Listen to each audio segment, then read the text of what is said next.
नमस्कार विद्यार्थी मित्रांनो, आजच्या चालू घडामोडीच्या भागामध्ये तुम्हा सर्वांचं पुनश्च एकदा मी स्वागत करतोय.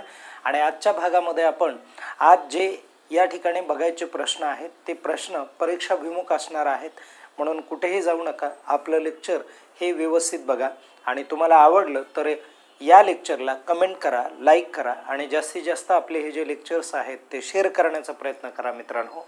कारण आपल्या चॅनलला सबस्क्राईब केल्यानंतर आणि बेल आयकनला क्लिक केल्यानंतर तुम्हाला सर्वप्रथम आपल्या चॅनलवरील नवनवीन जे काही अपडेट आहेत ते तुम्हाला बघायला मिळतील. आणि हे अपडेट तुमच्या परीक्षेसाठी, तुमच्या एक्झाममध्ये मदत करणारे ठरतात. म्हणून कुठेही जाऊ नका, व्यवस्थित आपलं लेक्चर बघा. चला, मी असिस्टंट प्रोफेसर रमेश घोरपडे. आज आपण पहिला प्रश्न बघणार आहोत.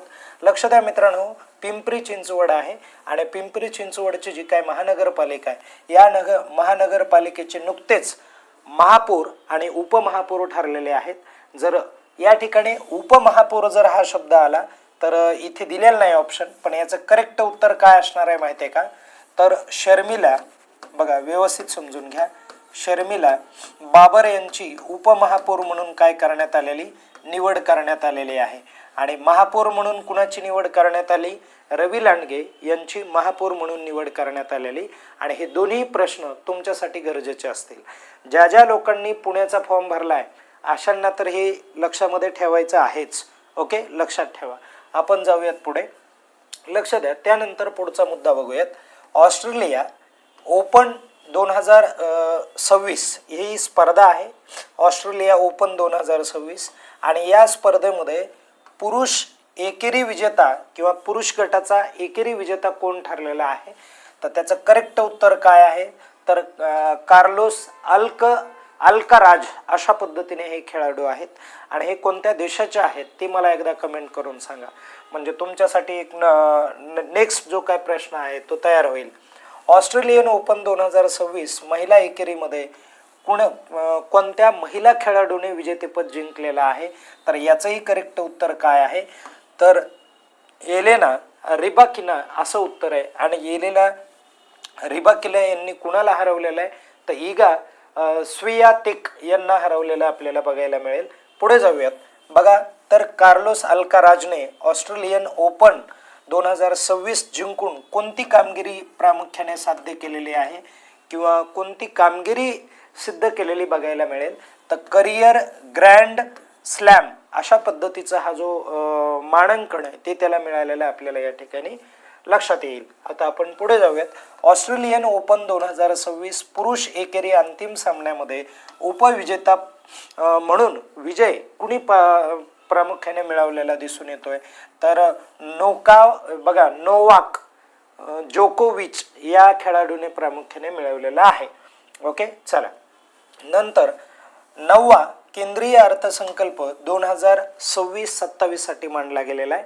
आणि हा अर्थसंकल्प संसदेमध्ये टिंब मंत्र्यांनी प्रामुख्याने काय केलेलं आहे? सादर केलेलं आहे. कोणते अर्थमंत्री करतात हे तर डेफिनेटली माहिती आहे.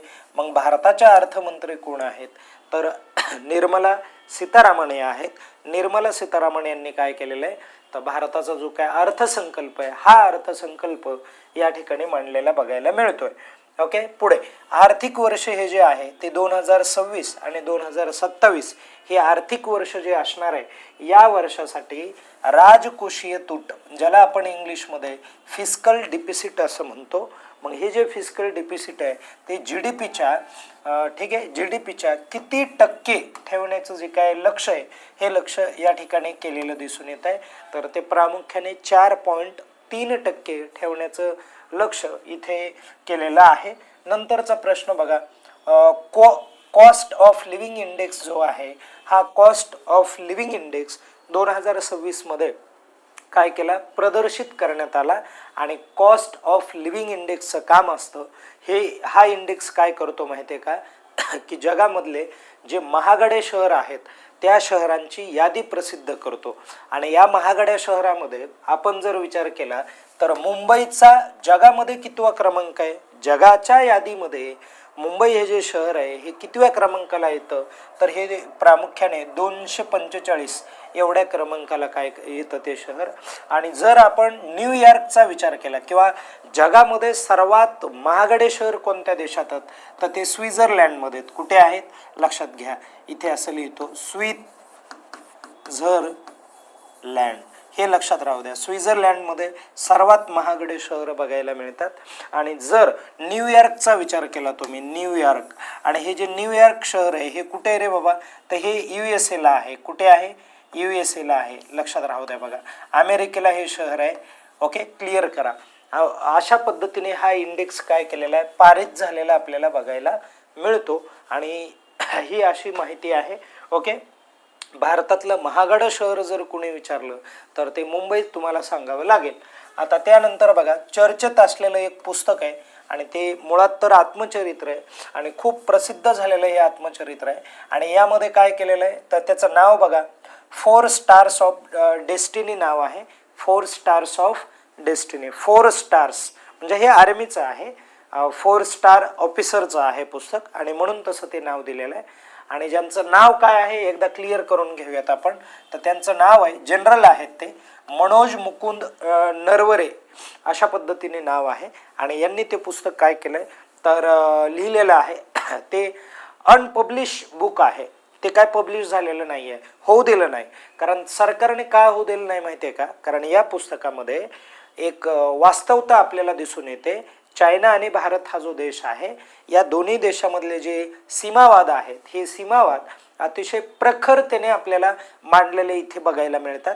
आणि मांडलेले असल्यामुळे इथे प्रामुख्याने काय होतोय तर याचा ज्यावेळेस आपण विचार करतो की ह्या सीमावादाचा, तर हे सीमावाद खूप टोकाचा किंवा एक सेन्सिटिव्ह मुद्दा आहे. आणि म्हणून शासनाचं म्हणणं काय आहे की बाबा याच्यामधून आमच्या ज्या काही चुका आहेत, की आमचं जे दुर्लक्ष आहे, हे दुर्लक्ष तुम्ही जनतेला दाखवून देऊ नका ना, जनतेला दाखवून देऊ नका. जनता मेली उपाशी तरी मरू द्या, पण आमच्या चुका दाखवू नका. आम्ही खूप चांगल्या पद्धतीने काम करतो. राजनाथ सिंग असतील किंवा मग अमित शहा, या दोघांनी तर एवढा त्या लोकसभेमध्ये धुमाकूळ माजला, भयानक एकदम.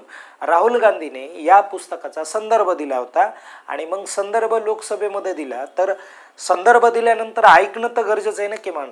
कारण राहुल गांधी हे लोकसभेचे विरोधी पक्षनेते आहेत आणि या लोकांनी ऐकण्याऐवजी यांना काय केलेलं आहे की खाली बसवलेलं आहे.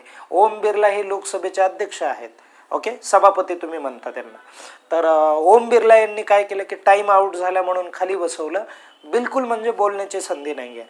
आणि मग मला असं वाटतं की लोकशाही जर टिकवायची असेल तर आपल्याला काय करावं लागतं माहिती आहे का, की चुकीच्या विरोधामध्ये प्रतिकार करणं हे खूप गरजेचं आहे. आणि विरोधी पक्षनेता हा लोकशाहीचा कणा आहे मित्रांनो, तेही लक्षात राहू द्या. ओके, आपण पुढे जाऊयात. एक शेवटचा प्रश्न बघा. 2025-26च्या अहवालानुसार अंदाजा 112 ते 119 अब्ज डॉलर निव्वळ संपत्तीसह आशियातील सर्वात श्रीमंत व्यक्ती जी असणार आहे ती कोण ठरली आहे माहिती आहे का, तर मुकेश अंबानी ही आशिया खंडातली सर्वात श्रीमंत व्यक्ती ठरलेली. एवढ्या संपत्तीचा या ठिकाणी विचार केला तर बघा, एवढी ही प्रचंड संपत्ती अशा पद्धतीने. आणि हे भारतासाठी चांगली गोष्ट आहे की बाबा भारताचा कोणता तरी उद्योगपती, भारताचा कुठला तरी व्यक्ती अशा यादीमध्ये येतोय म्हणल्यावर चांगली गोष्ट आहे ना. ओके, आणि आशिया खंडामध्ये म्हणत आहे.